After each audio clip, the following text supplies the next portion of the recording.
Before we start, I'd like to give a massive shout out to the following people for supporting Stories Telling Stories on Patreon: Jim Ross, Holly, Tamara, and Tom. Thank you so much for your support. If you'd like to help support the show and hear your name listed before future episodes, head on over to patreon.com/storiestelling-stories.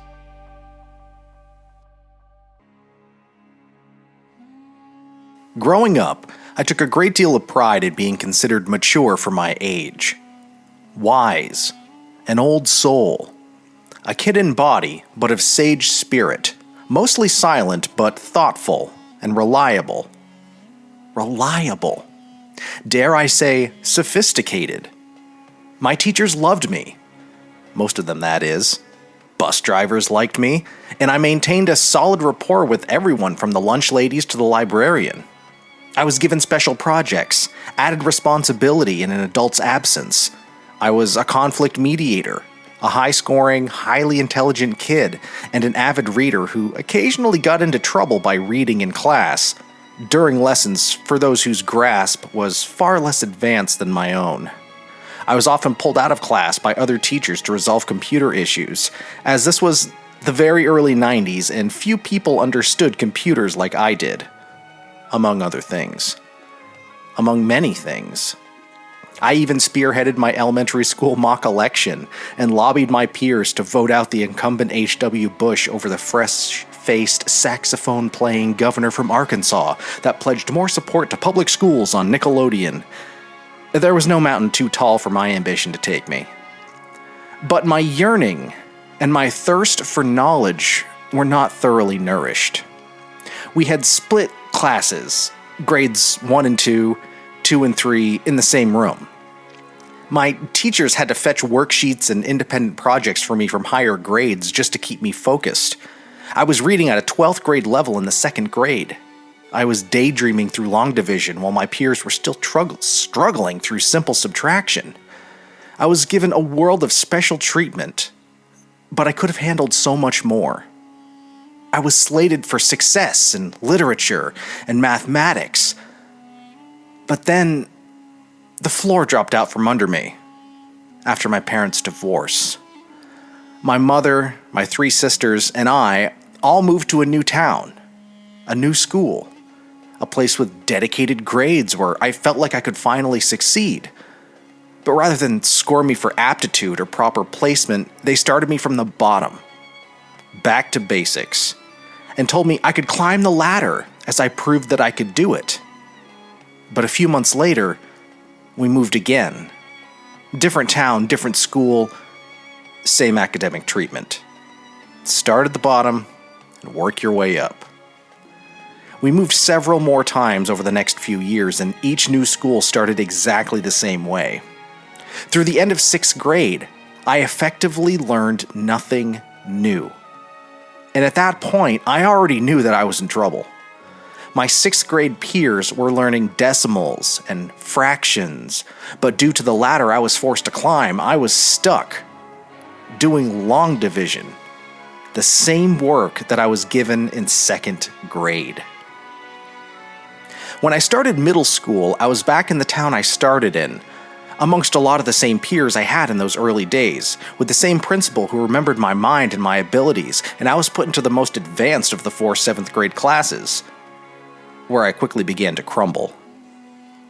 I was so far behind the rest of the class in mathematics and science and social studies, I came face to face with my own limitations and the fear of disappointing authority figures that loomed in me deep from my childhood, and I spiraled into a pretty dark hole. I had a bit of an identity crisis. I was staring down all the normal things that an adolescent teen has to navigate, coupled with the fact that I was no longer an advanced, mature, incredibly intelligent, reliable teacher's favorite. My sophistication was gone. I was sputtering and choking and barely holding on at the back of the class. And academically, I never recovered. I had a passion and a gift for math at an early age that never came back. It took me 5 years to pass 2 years worth of basic college math, Algebra 1 and 2, to get my bachelor's degree in musical theater. Gen Eds. Don't ask. And 4 years to pass 2 years of science courses. Again, Gen Eds. Don't ask. My only saving grace through all of this was that my reading and literature was off the charts. My ability to read at an advanced level so early on in my life kept my GPA high enough to keep me moving upward, and my verbal bringing my SAT score high enough to get me into college. But even so, my journey was not easy, and I still struggle immensely in academic situations, and as much as I would love to return to school for a master's or even a doctorate in my field, my academic performance after the second grade shows me to be, at best, an average student. Say nothing of my accomplishments that cannot be quantified with a letter grade. Through this podcast, I spent the last 3 years honing my craft as a storyteller. In a perfect world, I'd have the means to go further and study elements of the oral tradition of different branches of my family tree, from Abenaki Indian tales to Irish lore and more. You don't need a piece of paper with an academic stamp to prove your intelligence. I know this. And I will continue to learn and hone my craft as long as I'm able, but it would be nice to fulfill that dream that second grade Eric had when he thought about how cool it would be to have a PhD to prove to himself that he was smart and sophisticated and intelligent and didn't have to explain himself to anybody anymore. But sophistication is what brings us to our story this week. Sherwood Anderson was an American novelist and short story writer known for his subjective and self-revealing works, pulling heavily from personal experience in his writing. Something I've been known to do in this series, clearly. Anderson became known for his work Winesburg, Ohio, which was an anthology of 22 short stories concerning the people and places of this fictional town that was rumored to be based around the one that he grew up in. A massive and ambitious work, it contains over 100 named characters and the different connections that people have, and yet each story can stand on its own as a separate work. The story we're looking at today, Sophistication, comes from the end of the book, where recurring character George Willard nears the end of his coming-of-age arc. Having lost his mother in an earlier chapter, George has turned 18 and is wandering the streets feeling lost, like he has no place, no identity. But he finds a spiritual mediator of sorts in Helen White, who has undergone her own sort of transformation. And in this kinship, they discover that they both can find the peace that they were looking for. But before I give it all away, let's dive into it so you can judge for yourself. This is Sophistication, from Sherwood Anderson's Winesburg, Ohio anthology, on Locked in a Vacancy.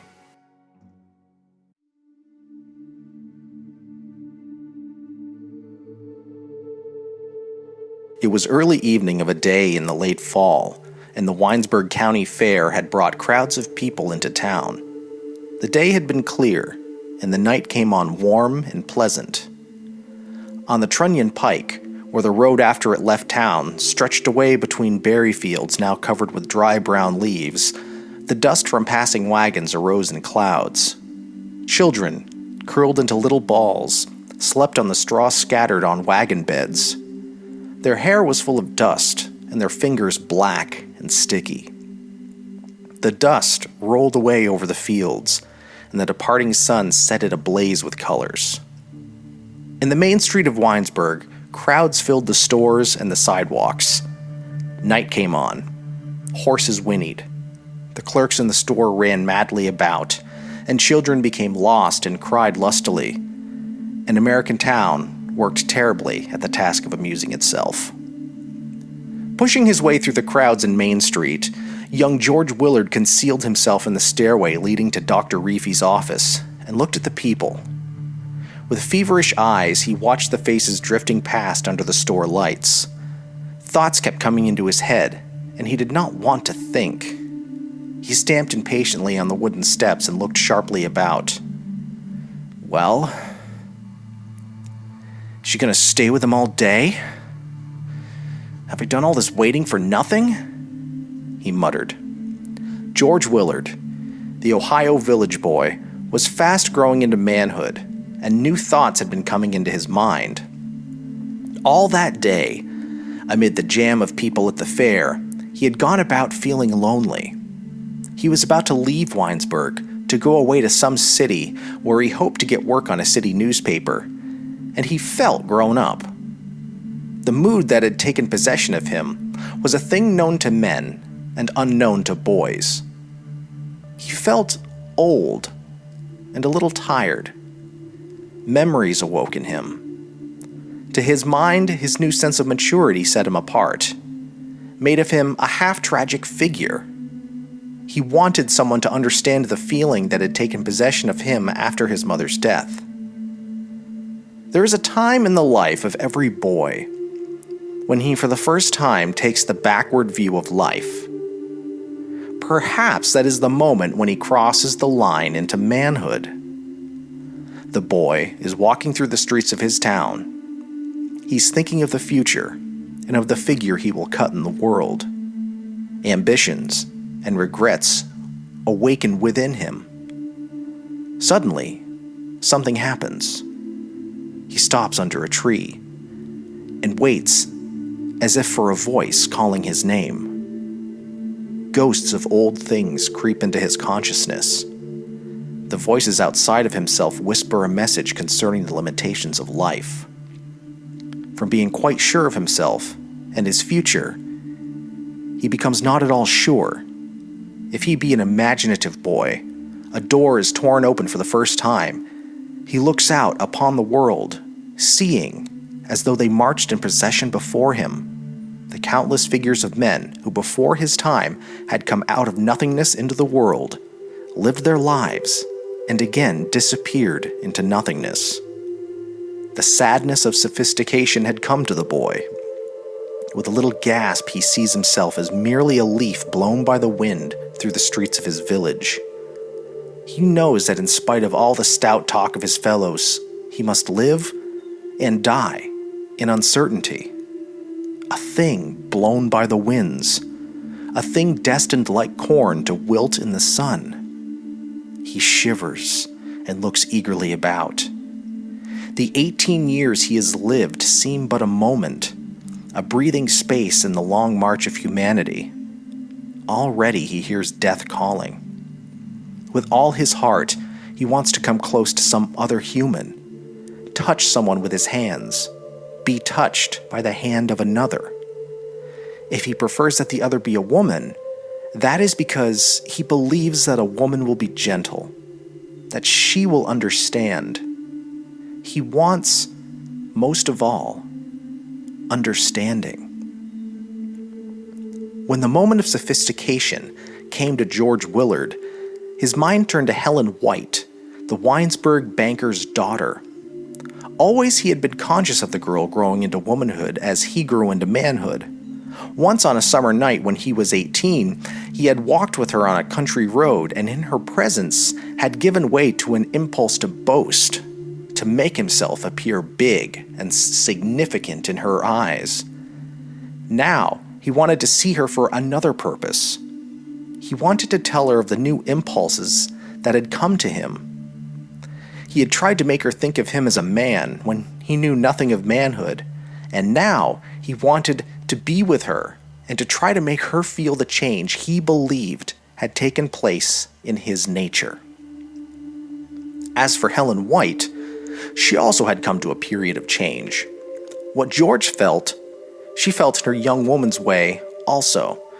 She was no longer a girl and hungered to reach into the grace and beauty of womanhood. She had come home from Cleveland, where she was attending college, to spend a day at the fair. She also had begun to have memories. During the day, she sat in the grandstand with a young man, one of the instructors from the college, who was a guest of her mother's. The young man was of a pedantic turn of mind, and she felt at once he would not do for her purpose. At the fair, she was glad to be seen in his company, as he was well dressed and a stranger. She knew that the fact of his presence would create an impression.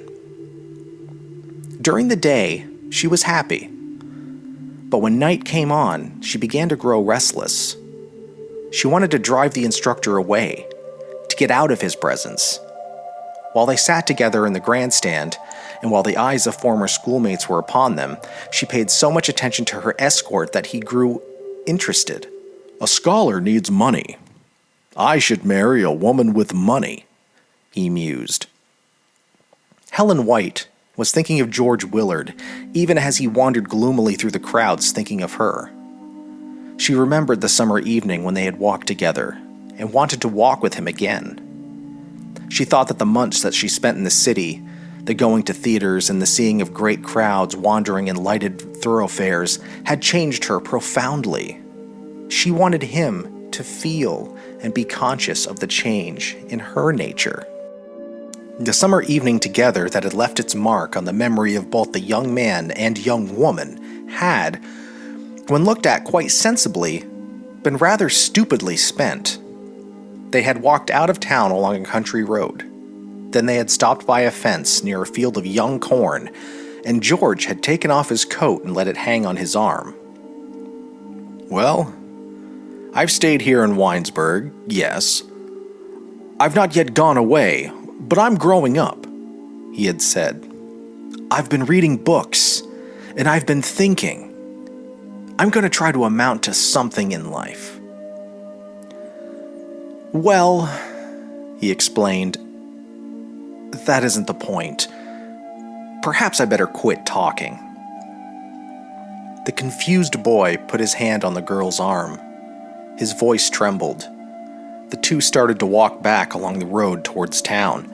In his desperation, George boasted, "I'm going to be a big man. The biggest that ever lived here in Winesburg," he declared. "I want you to do something. I don't know what. Perhaps it's none of my business. I want you to try to be different from other women. You see the point. It's none of my business, I tell you, but I want you to be a beautiful woman. You see what I want?" The boy's voice failed, and in silence the two came back into town and went along the street to Helen White's house. At the gate, he tried to say something impressive. Speeches he had thought out came into his head, but they seemed utterly pointless. I used to think, I had it in my mind you would marry Seth Richmond. Now I know you won't," was all he could find to say as she went through the gate and towards the door of her house. On the warm fall evening, as he stood in the stairway and looked at the crowd drifting through Main Street, George thought of the talk beside the field of young corn and was ashamed of the figure he had made of himself. In the street, the people surged up and down like cattle confined in a pen. Buggies and wagons almost filled the narrow thoroughfare. A band played and small boys raced along the sidewalk, diving between the legs of men. Young men with shining red faces walked awkwardly about with girls on their arms. In a room above one of the stores where a dance was to be held, the fiddlers tuned their instruments. The broken sounds floated down through an open window and out across the murmur of voices and the loud blare on the horns of the band. The melody of sounds got on young Willard's nerves. Everywhere, on all sides, the sense of crowding, moving life closed in about him. He wanted to run away by himself and think. If she wants to stay with that fellow, she may. Why should I care? What difference does it make? He growled and went along Main Street and through Hearn's grocery into a side street. George felt so utterly lonely and dejected that he wanted to weep, but pride made him walk rapidly along, swinging his arms. He came to Wesley Moyer's livery barn and stopped in the shadows to listen to a group of men who talked of a race Wesley's stallion, Tony Tip, had won at the fair during the afternoon. A crowd had gathered in front of the barn, and before the crowd walked Wesley, prancing up and down, boasting. He held a whip in his hand and kept tapping the ground. Little puffs of dust arose in the lamplight. "Hell, quit your talking," Wesley exclaimed. "I wasn't afraid. I knew I had him beat all the time. I wasn't afraid." Ordinarily, George Willard would have been intensely interested in the boasting of Moyer, the horseman. Now it made him angry. He turned and hurried along, away, up the street. "Old windbag," he sputtered. "Why does he want to be bragging? Why don't he shut up?" George went into a vacant lot, and as he hurried along, fell over a pile of rubbish. A nail protruded from an empty barrel, tore his trousers. He sat down on the ground and swore. With a pin, he mended the torn place and then arose and went on. "I'll go to Helen White's house. That's what I'll do. I'll walk right in. I'll say that I want to see her. I'll walk right in and sit down. That's what I'll do," he declared, climbing over a fence and beginning to run. On the veranda of Banker White's house, Helen was restless and distraught. The instructor sat between the mother and daughter. His talk wearied the girl.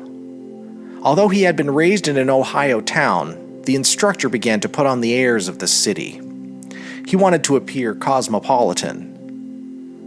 "I'd like the chance you have given me to study the background out of which most of our girls come," he declared. "It was good of you, Mrs. White, to have me down for the day." He turned to Helen and laughed. "Your life is still bound up with the life of this town?" he asked. "There are people here in whom you are interested?" To the girl, his voice sounded pompous and heavy. Helen arose and went into the house. At the door leading to a garden at the back, she stopped and stood, listening. Her mother began to talk. "There is no one here fit to associate with a girl of Helen's breeding," she said. Helen ran down a flight of stairs at the back of the house and into the garden. In the darkness, she stopped and stood, trembling. It seemed to her that the world was full of meaningless people, saying words. Afire with eagerness, she ran through a garden gate and, turning a corner by the banker's barn, went into a little side street. "George! Where are you, George?" she cried, filled with nervous excitement. She stopped running and leaned against a tree to laugh hysterically. Along the dark little street came George Willard, still saying the words, "I'm going to walk right into her house. I'll go right in and sit down," he declared as he came up to her. He stopped and stared stupidly. "Come on," he said, and took hold of her hand. With hanging heads, they wandered away along the street under the trees. Dry leaves rustled underfoot. Now that he had found her, George wondered what he had better do and say. At the upper end of the fairground in Winesburg, there was a half-decayed old grandstand. It had never been painted and the boards are all warped out of shape. The fairground stands on top of a low hill rising out of the valley of Wine Creek, and from the grandstand, one can see at night over a cornfield the lights of the town reflected against the sky. George and Helen climbed the hill to the fairground, coming by the path past Waterworks Pond. The feeling of loneliness and isolation that had come to the young man in the crowded streets of his town was both broken and intensified by the presence of Helen. What he felt was reflected in her. In youth, there are always two forces fighting in people. The warm, unthinking little animal struggles against the thing that reflects and remembers. And the older, more sophisticated thing had possession of George Willard. Sensing his mood, Helen walked beside him, filled with respect. When they got to the grandstand, They climbed up under the roof and sat down on one of the long bench-like seats. There's something memorable in the experience to be had by going into a fairground that stands at the edge of a Middle Western town on a night after the annual fair has been held. The sensation is one never to be forgotten. On all sides are ghosts, not of the dead, but of living people. Here, during the day just past, have come the people pouring in from the town and the country around. Farmers with their wives and children, and all of the people from the hundreds of little frame houses have gathered within these board walls. Young girls have laughed, and men with beards have talked of the affairs of their lives. The place has been filled to overflowing with life. It has itched and squirmed with life, and now it is night and the life has all gone away. The silence is almost terrifying. One conceals oneself standing silently beside the trunk of a tree, and what there is of a reflective tendency in his nature is intensified. One shudders at the thought of the meaninglessness of life, while at the same instant, and if the people of the town are his people, one loves life so intensely that tears come into the eyes. In the darkness, under the roof of the grandstand, George Willard sat beside Helen White and felt very keenly his own insignificance in the scheme of existence. Now that he had come out of town, where the presence of the people stirring about, busy with a multitude of affairs, had been so irritating, the irritation was all gone. The presence of Helen renewed and refreshed him. It was as though her woman's hand was assisting him to make some minute readjustment of the machinery of his life. He began to think of the people in the town, where he had always lived, with something like reverence. He had reverence for Helen. He wanted to love and to be loved by her. But he did not want, at the moment, to be confused by her womanhood. In the darkness, he took hold of her hand, and when she crept close, put a hand on her shoulder. A wind began to blow, and she shivered. With all his strength, he tried to hold and to understand the mood that had come upon him. In that high place, in the darkness, the two oddly sensitive human atoms held each other tightly and waited. In the mind of each was the same thought. I have come to this lonely place, and here is this other, was the substance of the thing felt. In Winesburg, the crowded day had run itself out into the long night of the late fall. Farm horses jogged away along lonely country roads, pulling their portions of weary people. Clerks began to bring samples of goods in off the sidewalks and lock the doors of stores. In the Opera House, a crowd had gathered to see a show, and further down Main Street, the fiddlers, their instruments tuned, sweated and worked to keep the feet of the youth flying over a dance floor. In the darkness, in the grandstand, Helen White and George Willard remained silent. Now and then, the spell that held them was broken, and they turned and tried in the dim light to see into each other's eyes. They kissed, but that impulse did not last. At the upper end of the fairground, a half-dozen men worked over horses that had raced during the afternoon. The men had built a fire and were heating kettles of water. Only their legs could be seen as they passed about and forth in the light.